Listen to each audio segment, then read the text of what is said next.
So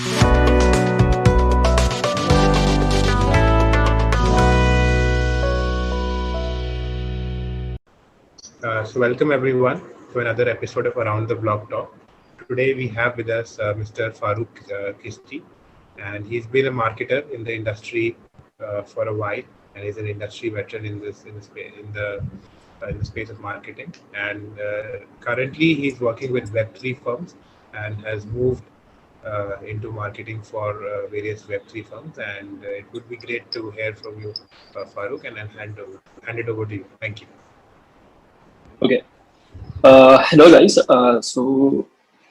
I've been an entrepreneur for more than, I would say, 7 years, but most of which I've actually been an entrepreneur come marketeer, right? I actually began my career as an entrepreneur, as an e-commerce entrepreneur back in college.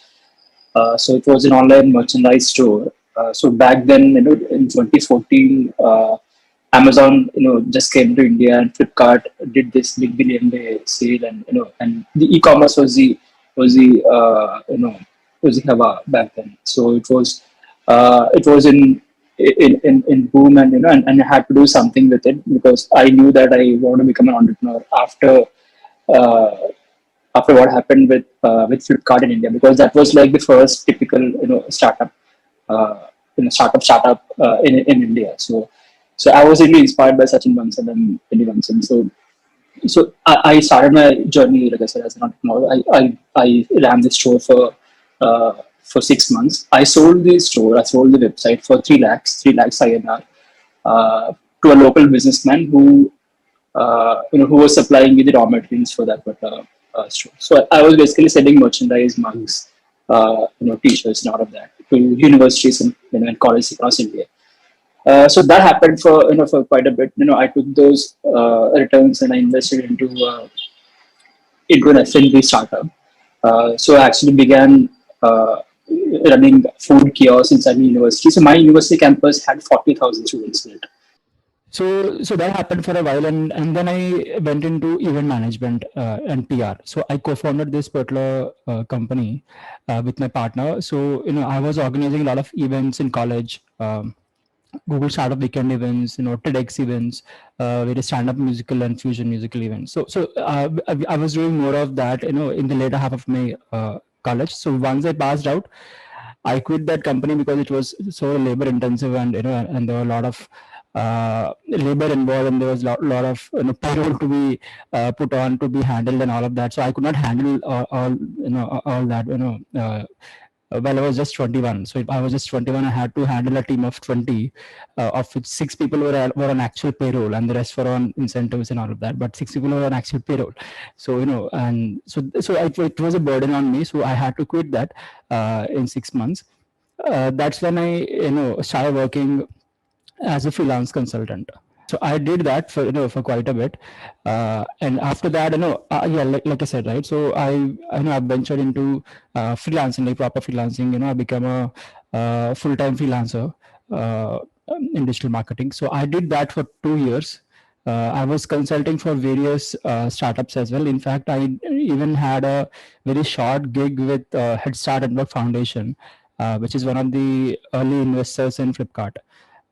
So I worked with them as a startup consultant in Bangalore because I actually invited Head Start Network Foundation India's founder to my college, and he was really impressed by my story, and so he actually asked me to work with them at their Bangalore warehouse. So I did that for about 6 months. I got a chance to interact with various startups from diverse domains. So that's when I picked up the startup bug per se. So that's when I actually quit and began my agency, my digital marketing agency. So I thought I should just build a company and not just do this alone. So I left that a solo riding kind of a phase and began my own agency. It was in early 2018 of so. So I ran the agency for a couple of years, and once things were just taking off. So we did a revenues of about, I would say, between 1.8 crores to 2 crores in those 2 years. So it was just going up. I mean, we had like a logarithmic growth in those 2 years. Sorry, but when things were just going crazy, they became crazier with the pandemic. So the pandemic hit in March 2020, and within a month, within, in fact, I would say within 6 weeks, right, 60% of our clients backed out, because the seriousness of the pandemic was getting bigger, and and the issue was getting more intense. So and people realized that they had to cut costs, and the first department that that any company, any organization would look at cutting costs is marketing. So we were out and there was turbulence. I wouldn't say that that lasted for forever, but that was a phase where there was a lot of ambiguity, right? In fact, pandemic is in a way like a boon in disguise, because like things got really accelerated in the marketing spend, in the marketing realm. So it was actually a good thing that happened to marketers like us, but those 3-4 months were really chaotic. I mean, I still remember, we had to pay. So I had like a 25-member team, and out of which 16 of them were full-time employees. They were on payroll, and I could not pay them salaries for a couple of months. I paid it all in the third, fourth month. When I recovered. That was a really chaotic time for me. So I thought, I should not, what do you say? I mean, I didn't realize that I cannot control people's lives, because their lives depended on that, and it was a scary moment for me, right? Agency by itself, by its nature itself, is it's a very intense role. It's a very intense profession. Like being an agency founder is like handling all the companies that you are that you are that are under your clientele, right? So on your log. So that was such a pressure already, and with this, I thought maybe I should just relax for a bit, and then I just held on to like a bunch of clients, and then had to relieve all of my other clients, and also certain set of employees as well. So I went remote completely. I was freelancing again, but then I took up a job at DigiPay FinTech as head of marketing. So DigiPay is in the likes of Bharat Pay, Phone Pay. So we were into merchant payments. So I became head of marketing for that company very early in their in the process. So that happened, and I worked with them for a couple of years, and then I began my journey as a Web3 consultant, because my journey into Web3 is pretty interesting, because I had this friend from college, who was actually working at housing, a senior developer, a senior engineer, and he actually introduced me to Web3 per se. I mean, obviously, I know I purchased Ripple back in college. I purchased Bitcoin also back in 2018, 19, when there was this ICO boom and all. But Web3 as an ecosystem is something that that I did not see through. I mean, as a as the next version of the internet. I mean, so that's something that really hit me. After I left my gig, my head of marketing gig with DigiPay FinTech. So that's when I became a Web3 consultant, a Web3 marketer. And yeah, so that's how I ended up here. Yeah. Oh, that's great to know your journey into marketing and Web3. So as of this point, what kind of projects are you handling, and what are you involved in? So currently I'm okay. So I'm obviously I'm a co-founder of a GameFi project called Solgames.fun.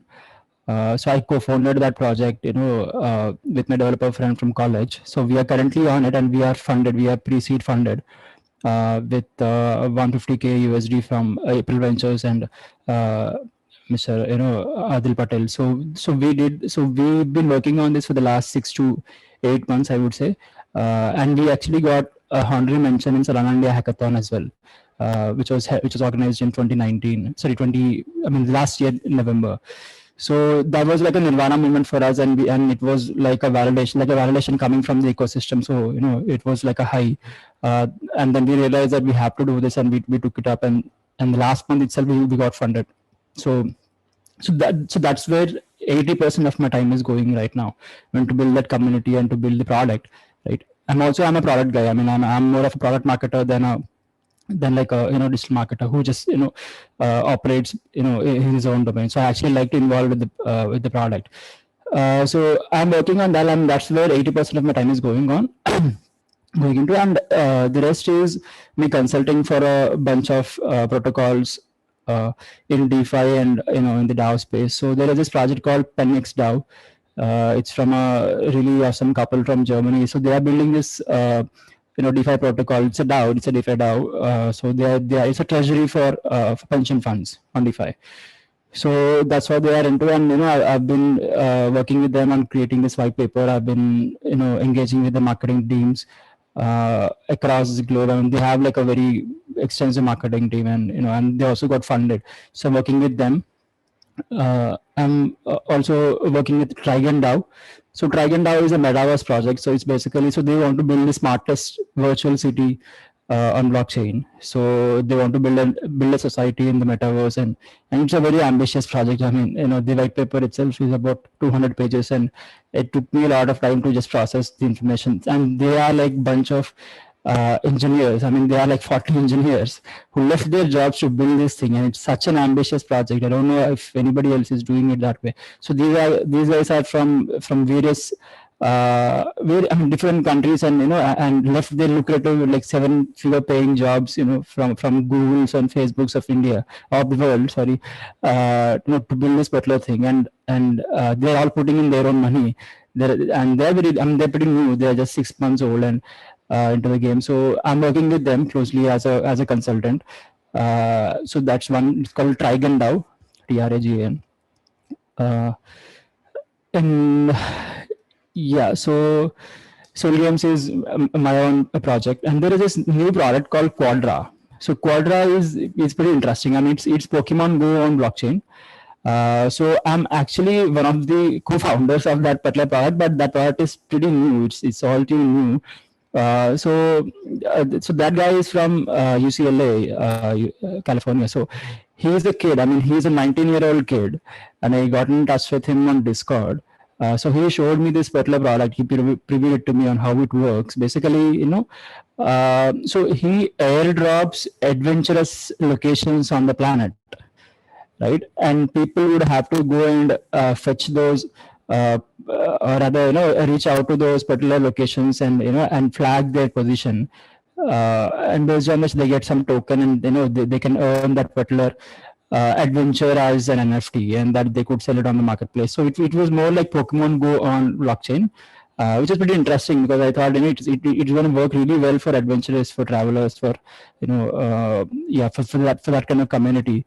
And it has got a viral vibe to it. I mean, it can go actually viral in a pretty quick fashion, if done right, and if some influencer picks it up. So yeah, I mean, so these three projects, and there are a few projects that I'm working in and out, but I mean, these three are the ones that I'm mostly focused on building. And Quadra is one of my brainchilds as well. I mean, I worked with that guy to build that to a point where where it was viable to pitch it to investors, to communities, and to the status quo of the ecosystem as well. I mean, that guy had like a very over-the-top ambitious idea, but I don't think that would apply right now. But anyway, so that's what I've been working on. Yeah. Sure, sir. That's great to know. I think you're a busy person, occupied with many projects at this point. So can you also tell us a little bit more about Quadra, your own project, what it is? So Quadra is not my project. Solgames is my project. Solgames is the one that I'm working on. It's the one that I co-founded like from scratch entirely. Quadra I actually joined at an idea stage, and I helped the co-founder develop it. So we are not funded. I mean, in fact, for Quadra we are actually me and the other guys are putting the funds into the project. So just to take you through what Quadra is. So Quadra basically is it's a block of quadrants. So let's say there are various locations on the planet, that are very savvy, that are very that are very interesting for a traveler or for an adventurous, right? And these guys aren't really rewarded in the form of in the form of any fiat or any other currency or any other reward system. So we actually want to reward them for reaching these particular locations and documenting their experience. So the idea is to have more people unlock the remote and more interesting, more discrete locations on the planet.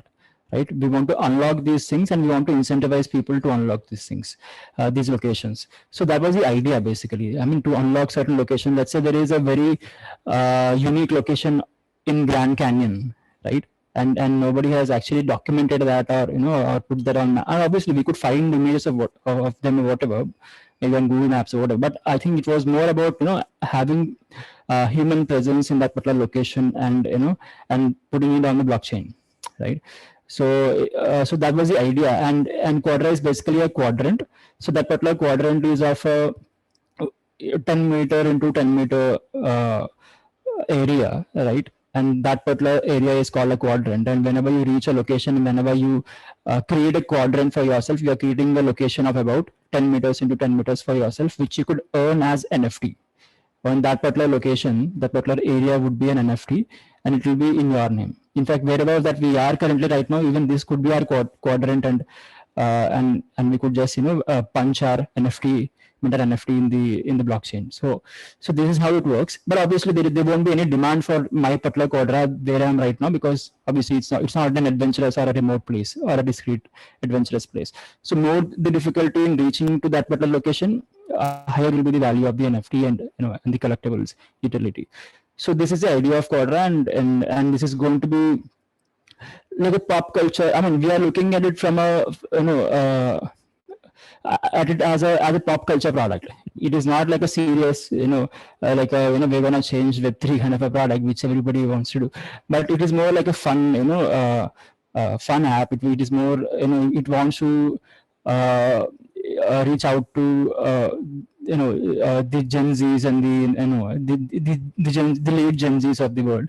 It is not even targeted at millennials, to be honest. I mean, obviously they are a very good prospect, but we want to actually leverage platforms like TikTok, influencer reels, and and these sort of things to reach out to a certain segment of the audience and blow this thing. So that's what we are. I mean, in terms of Quadra. Yeah.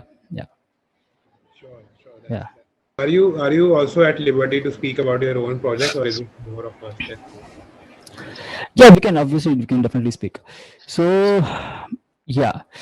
So as far as Soul Games is concerned, so Soul Games was an idea. So I'm not a gamer. I mean, it's very interesting because I'm not a gamer. I mean, the last game I played was in college. It was a game that I played during the class, because the class was boring. It was 2048, if you remember. I mean, I had this Android phone and it's called 2048. It's basically a puzzle. That is the only game I played in my entire life. I mean, I might have played Vice City back in 3rd grade or something. But I'm not a gamer. I don't understand the ecosystem. I don't even understand the community. I don't even know why people splurge money, buying certain assets. But I started reading about it, and I started, communicating. I got on Discord, back in 2020, late 2020s, and I got exposed to various gamers, streamers, and the way they live their life is pretty interesting to me. I mean, the way they approach their life from, I mean, they actually work harder than the most powerful CEOs in the world, I feel, because the kind of effort they put into, these games, I mean, it's commendable, right? I mean, it is game, it is fun, but we have this taboo out there that gaming is just a recreational activity and it's not to be credited with any effort or any skill or whatever. I mean, that's how we were brought up. But I think there is a lot of skill to what these guys do, what the gaming community does. And when I started conversing with a lot of gamers, with 100,000 followers, with 50,000 followers on YouTube and all of that. So they felt ignored and out of the system from the typical mainstream gaming communities. So they felt, so these influencers were promoting games of various companies like Unities of the world, DeFi Kingdoms and all of that. But I mean, so DeFi Kingdoms is in Web3, but there are a lot of there is EAs, there is Unity. So there are a lot of Web2 behemoths, right? Gaming behemoths out there. which leverage their presence. I mean, their popularity on the digital front, but these guys, they don't really feel credited or rewarded, proportionately. So that's one common trait that I actually found, and I could see the flow from Web 2 to Web 3 from these gamers happen over the last 2 years. I mean, people who who would spend like 10 hours in a Web 2 game, who are just spending 2 hours in Web 2 because their audience is still there, but but shifted like 8 hours into Web 3 games, because that's where the rewards are. So I saw the transition happen, with a bunch of with probably a dozen gamers, who are pretty dominant in this. I mean, I wouldn't say so very dominant, but they've got like 50,000 followers, 20,000, like 20,000 followers, like 100,000 followers. So so it happened. I mean, I saw the transition, and I felt there is a problem to be solved. I think see, there are marketplaces out there. There are there are Web3 gaming marketplaces out there, but I felt there is not that I feel, but in fact, there are very less number of Web3 infrastructures, right? I mean, there's not much Web3 infra where game developers and gamers. Let's talk about game developers, right? I mean, gamers, obviously, it's a pretty straightforward case, but I think with respect to game developers, and they are far more exploited community, right? I mean, it gets very difficult for them to firstly develop a product, a game, and then there's a lot of friction. There's a lot of hassle that they have to go through in launching the game, with a particular, get approval from from a good gaming community, sorry, I mean a gaming platform, and launch it, and and make money out of it. And because the commissions on this is pretty low, I mean they get about 8 to 12% commission, which is I mean definitely low. So I think gaming in terms of game developers, I think there is a lot of problem to be solved, and it's pretty straightforward. I mean, they need infrastructure that is decentralized. I mean, no, I mean, the middleman had to go for them to make any decent amounts of money, at least proportionate or justified amounts of money or rewards, I would say. So that is the problem that we want to address, and we want to create like a platform and like an infrastructure where game developers could just go onto the platform and launch, just connect their GitHub database, code base to our platform, and then they could just launch the game within a click. So that was the idea for game developers. So we want to become and obviously it's all happening in Solana blockchain. So we want to create this particular product as more of an infrastructure than a marketplace. And it is still a marketplace. There is a marketplace module as well, but it is more of an infrastructure, where we allow game developers to launch their games hassle-free, within a couple of clicks, and they are good to go. And they can just drive their communities, their gaming communities onto the platform, and they could have it up and running. So this is one thing that we want to do in terms of the use case. And second is for gamers. So obviously for gamers, it's pretty straightforward. I mean, what's happening in the play-to-earn space with the Axie Infinities or with DeFi Kingdom. So we want to create a reward system, an NFT marketplace, where gamers could access our platform by purchasing our NFTs. So they get access to our games, whatever games that they want to play. And based upon their levels, the assets that they own, whatever, there is going to be a marketplace where they could do the arbitrage, with other gamers. So this is how it's going to work initially. We eventually want to add more interoperability within the games, right? Where assets from one game could be used in another game, but that's more like I would say like a 16 months vision that we have. But I think the first 1 year it's going to be just just the 2D games and not metaverse games. Yeah, and sorry, not independent games and independently operable games than interoperable games. Yeah. That's great to know. So you're building like an infrastructure for developers to launch their games. And I also do believe that gaming is going to be a very big use case within Web3, and we're seeing mass adoption. So also you spoke about Web3 products, and that is something I'm personally very interested and curious about. So we have as of this moment, what I feel is we have the technology, that is there. We have the developers, but in order to build a Web3 product, you need to get the token economy right. You need to get your smart contracts right. So there's another level of skill set which is required to get the product right. So what challenges do you think an individual faces or a firm faces, and how can we make good products in Web3? Uh, I think see, I have a very different take on this, because I think there is a lot of buzz around Web3, and the word Web3 is being thrown around, like it's already mature to an ecosystem level, and there are actual products in it. I don't think so. I mean, it is. I mean, for people like you and me, who have been following this space, I mean, it sounds all normal and pretty mainstream, but it is not. I mean, it is not even 0.1% of where the current Web2 market exists, and it's nowhere close. So I think right now the challenge is to build trust. To build trust among the Web2 community, right, and solve certain problems that are currently existing in the Web2 space, right, and make those problems very, very lean. So when you look at, even when you look at Soul Games, I mean, when we actually began, it was a very lean product. But then when we actually raised funding and all of that, we wanted to expand into multiple other use cases. It happens with every other Web3 project. And I think, I mean, there is a reason why I could justify my project, but let's set aside that a second, and let me be a little objective and neutral here, right?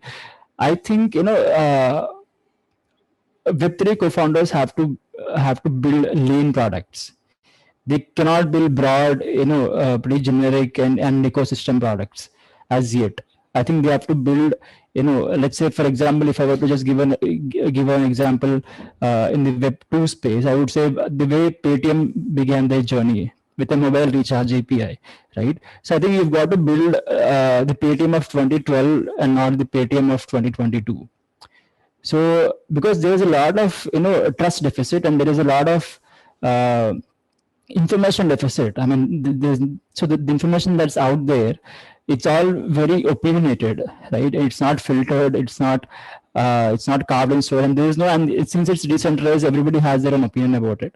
So I think now you've got to build trust. You've got to educate people about Web 3, right, from zero, from ground up, and that is going to pay off, right? And because there is a lot of interest, there's a lot of money flowing in from from capitalists. So I think it is just exploiting the interest and the skills of certain co-founders who proved themselves in Web2. I think it is just getting them carried away with with the lot of with the kind of money that's flowing into Web3. And I think they just have to build products like they would build in Web2, right? I mean, just bootstrap, grind the hell out of your 9 to 5, your 9 to 12, or whatever it is, right? And build lean products, get validation from the users, from your target audience, right? And then expand on it, right?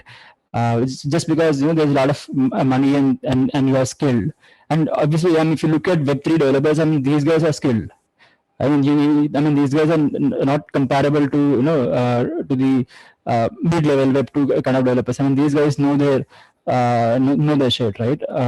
So I think that's how I see things right now. And because there is a lot of noise, you have to cut through noise, and the only way you can cut through all that noise is to build very lean products, and that have very specific messaging and positioning around it. So I think that's how I would see it. Yeah, I would put it. I hope I made sense. Yeah.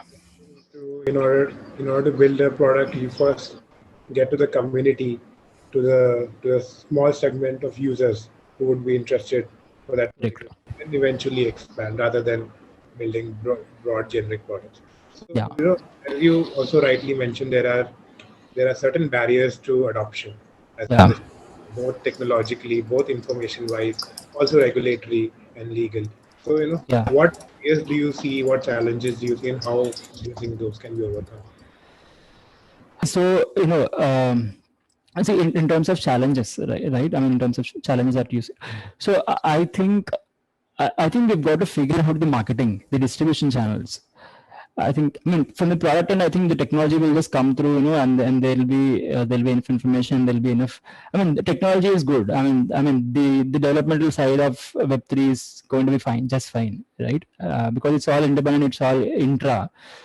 But marketing is inter, right? I mean, marketing is between, it's peer to peer. I think you've got to figure out your distribution channels, because I mean, the Silicon Valleys of the world are going to come hard on you. I mean, the Facebooks and the Googles of the world, they are going to come hard on you, and they want to preserve their pie of the market. So so the distribution channel, the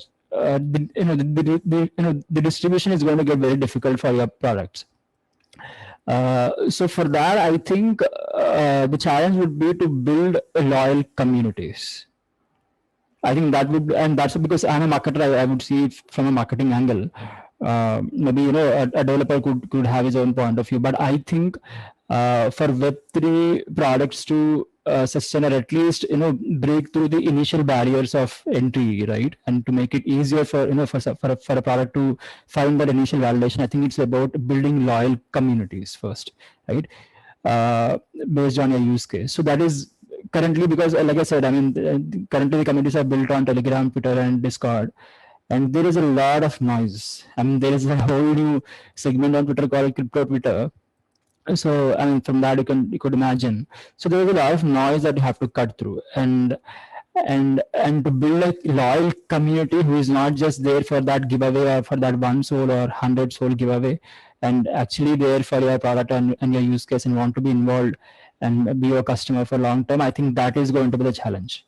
And how you cut through all the noise and all the non prospects, and build your potential first 1,000 customers, I would say, is going to be the challenge. So build that first 1,000 customers, right? Build that first loyal base, and make them your product evangelists, right? And they are going to become your product evangelists, and that is how you can build and expand further, right? I mean, because you yourself cannot build it, because I mean, there's only so much you can do in terms of distribution, because if you can't do Facebook ads, you can't do, I mean, you can do certain PPC ads on Coinzilla or certain Web3 platforms, but that's still, I mean, that media buying is, I mean, we don't know when that's going to go down. I mean, it's all temporary from the way I look at it, because it just takes one simple update from the Google algorithm to just, take these Web3 blogs down. So I don't see that as a sustainable option, right?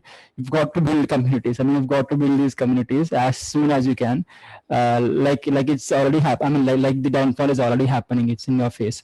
So I think we've got to hurry. You can build products tomorrow. I mean, you've got to first build your community for the next 2 months, right? Nurture them over a couple of months, right? Give them, like, pamper them, make them feel important, engage with them, and then you can launch a product. You have all the time in the world to launch a product, right? First, and also I'm not even talking about 20,000 members on Discord, or 50,000 members. I'm just talking about 1,000 valuable customers, 1,000 valuable members on Discord, or maybe 500, right? If your product is lean and it's too niche, narrowed. So I think that's the challenge for me. I think that's the challenge for everybody.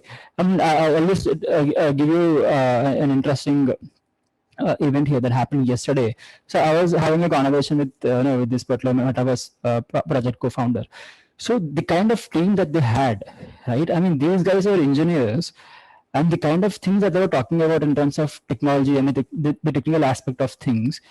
I mean, I was shocked. I felt so humble and so modest. I thought I know nothing. But as far as the marketing angle of that project is concerned, I mean, they had like 25 members on Discord, and these guys collectively, they had like 200 years of experience in development. They were like 60-year-old, 65-year-old, boomers. Who have like 35, 40 years of experience or developmental experience. I mean, they work from IBMs of the world, and so collectively, and that's a team of around 30 people. They're building on a very ambitious, working on a very ambitious project. But they have like one guy who's working in marketing, right? That guy just managed to create a Facebook cover page on Facebook, and then put some article on Medium, and that is all. Right, and for them to talk to me, I mean, just imagine that, right? I mean, because imagine the process through which they actually reached out to me.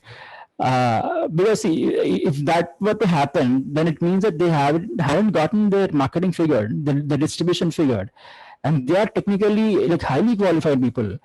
So I think, people are building products, but they do not know how to commercialize it yet.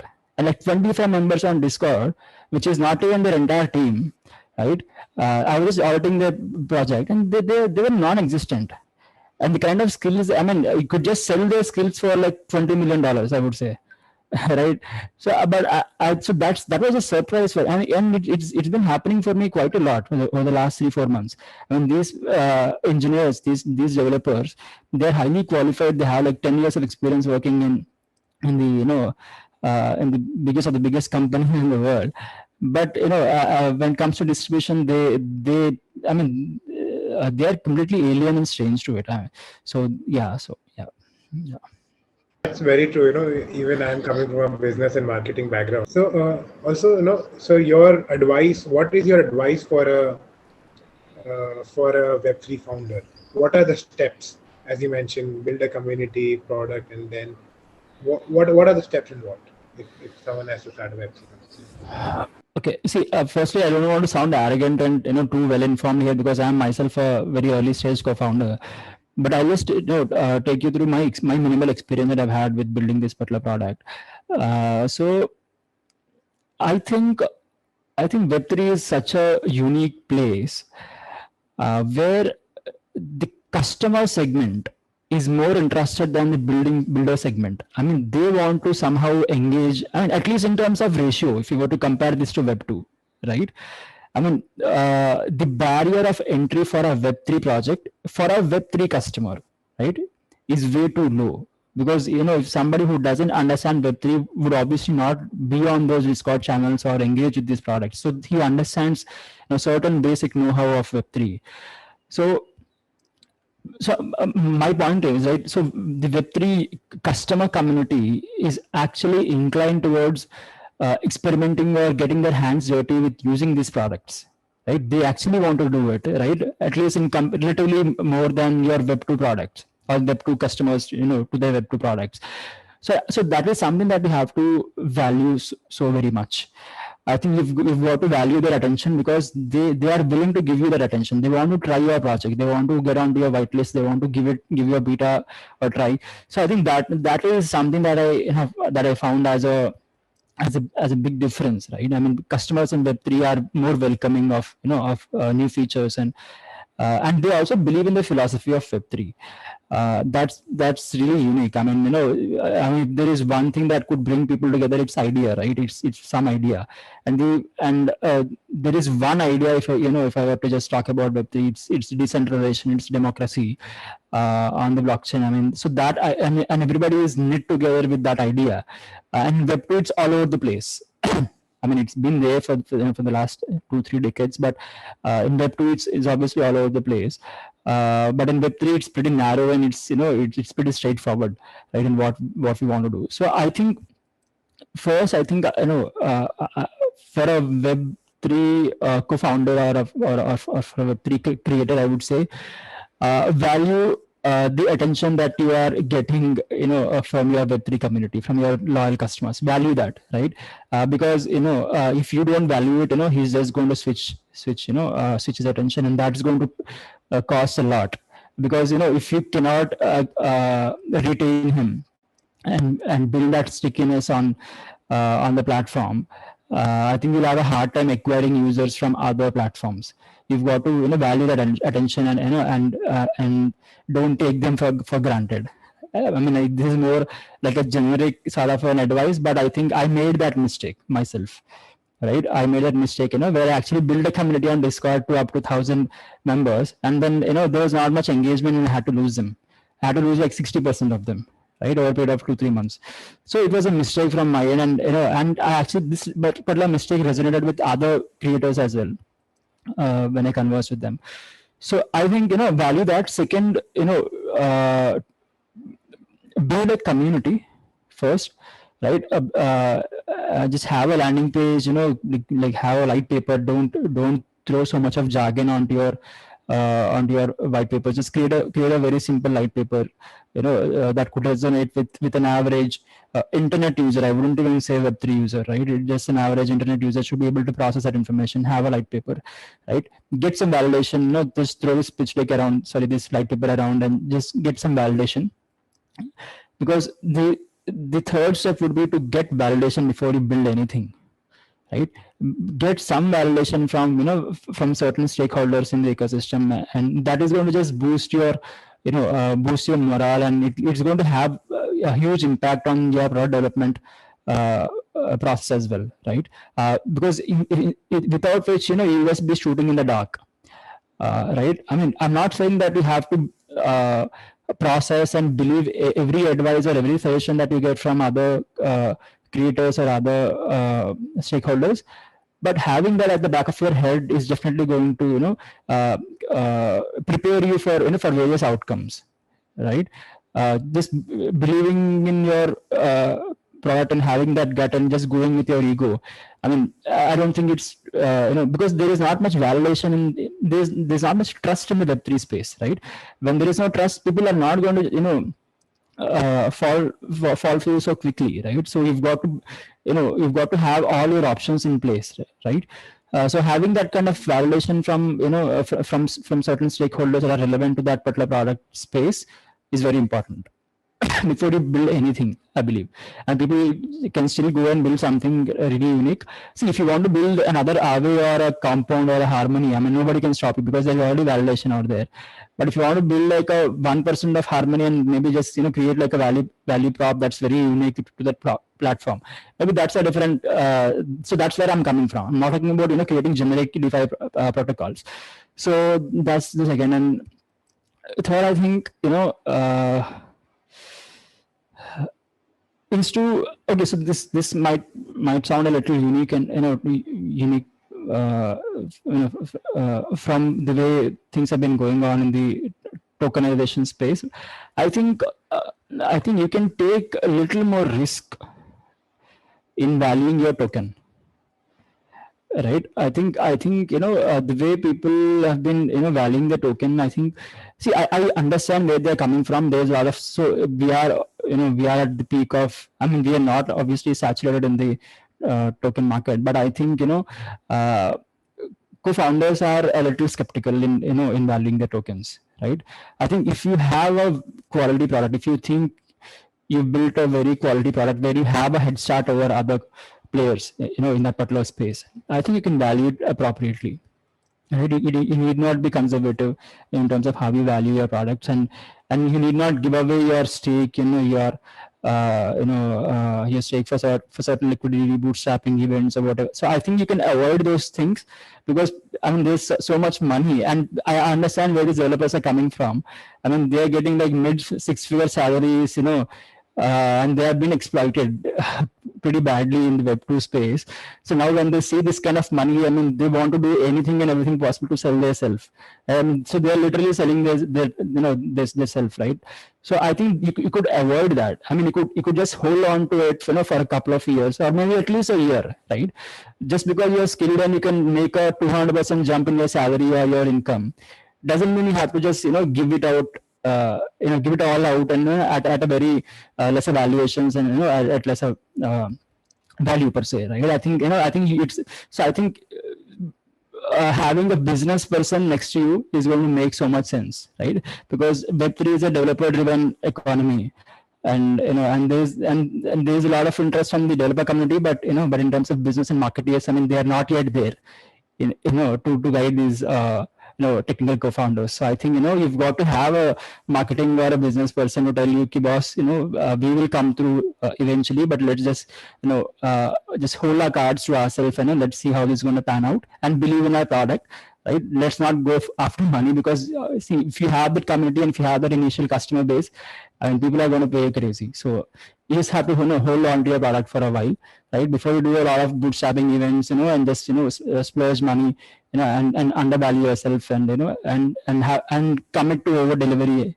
and cutting down on your deadlines for your product. I think that's going to just mess things up, really bad, and really soon, really quickly. Yeah. I think there's Within the business professionals, I think there is also a lack of information, lack of understanding of Web3 and blockchain technology. I think that education needs to happen business professionals to be Yeah. able, so we can have contribution from there as well.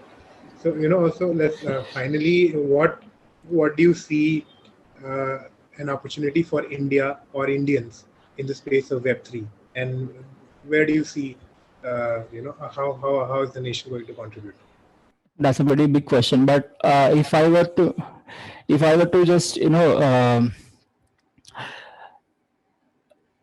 I mean, it feels so when okay. So I'll just give you my experience as being an Indian and conversing with these people from various parts of the globe. Because for the last 1 year, just 1 year alone, I've interacted with people that I don't think I could have interacted if I were just still in Web2. I mean, the kind of people, from Slavic nations, to Russian nations, to Soviet nations, to to some island, in West Australia, whatever. So I was just conversing with people from different strata of the societies, and it was really mind-boggling for me, and how they approach certain things, right? So that really shaped up my thought process as well. So when I used to talk with them, I feel that we Indians are actually more creative than the others. We are, I mean, from a creativity standpoint, I think we are far more creative, and we see things very differently. I mean, we see things from a dhanda, from a business standpoint, right? And these guys are good at building products. I mean, we are also good at building products, right? But I think I mean, because since the question is about Indians and non-Indians, I mean, at least about Indians. So I think non-Indians, maybe developed nations, maybe the first world nations. I think they can build products at scale, at pace, right? At a faster pace and at scale. But I think we can sell them better. We've got that nature where we can actually, create a marketing narrative for a product. I think we can, create a better marketing narrative for a sales narrative for a product. We as Indians, maybe it is very intrinsic to our genomes. I don't know, but but when I used to talk to these guys, and when I used to just talk about certain basic stuff, they would be surprised, and they would be awed by it. They're like, how could you think of something like this? But in India, I mean, it's a very simple thing. I mean, it's a very simple thing, right? So, I mean, I can't go into specific because that's just going to take the conversation long. But when I would talk about certain very simple things to implement in their product, to get better traction, initial traction, whatever. So they should be surprised. So, and this is not just from 2 or 3 experiences. I've had like conversations, with 30, 40, co-founders in the last 1 year. So I believe Indians could create a huge impact in the creator economy. I think we can have the whole over, what the narrative is, in the Web3 space. I think we can drive the narrative, right? I think we can build that creator ecosystem that is going to supplement the efforts from the developer communities across the globe. I think that's something that we have to believe, and we cannot undersell ourselves, and we are actually valuable.